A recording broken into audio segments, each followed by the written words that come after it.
امان اللہ حضور اکرم صلی اللہ علیہ وسلم کی زندگی کا ہر لمحہ ہر مسلمان کے لیے ایک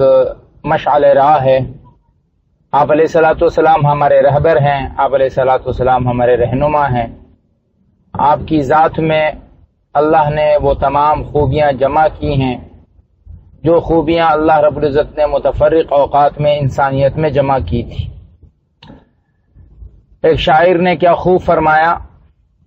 کہ حسن یوسف دم عیسیٰ ید بیزاداری، آنچی خوبا ہما دارت تو یک تنہا داری۔ حسن یوسف،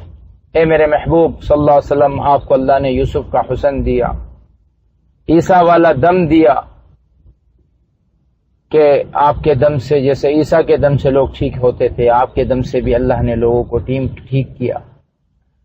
موسیٰ علیہ الصلوۃ والسلام کو اللہ نے ید بیضا دی، وہ ہاتھ کہ چاند کی طرح روشن ہوتا تھا، آپ کا چہرہ چاند کی طرح روشن تھا۔ آنچی خوبا ہما دارت، سارے نبیوں نے مل کر جو ان میں اللہ نے خوبیاں رکھی، تو یک تنہا داری، آپ نے اکیلی وہ ساری خوبیاں رکھی۔ لہذا آپ علیہ الصلوۃ والسلام کی سنت کی اتباع میں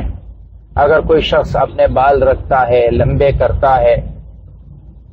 جیسے کہ کہا جاتا ہے کہ من کان لہ شعر فلیکرمہ، جس کے بال ہو وہ اس کی عزت و احترام کرے، تو ضرور اس کو اجر ملے گا، ثواب ملے گا، اور یہ ایک باعث اجر اور باعث نجات عمل ہے۔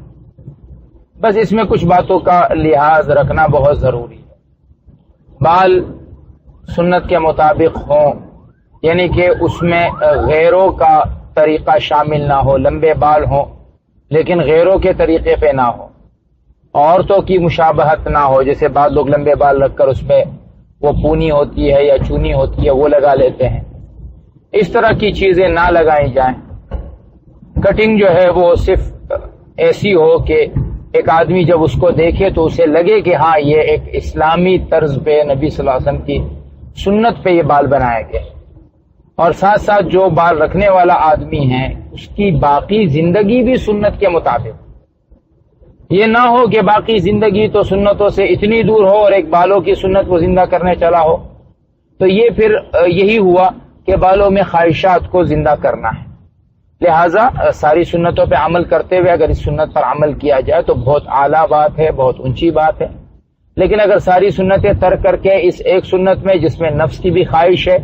اس پر آئے جائے تو میرے محترم پھر اس سے بہتر ہے کہ اس کو نہ رکھا جائے تاکہ لوگوں کی یہ باتیں سننے کا موقع نہ ملے۔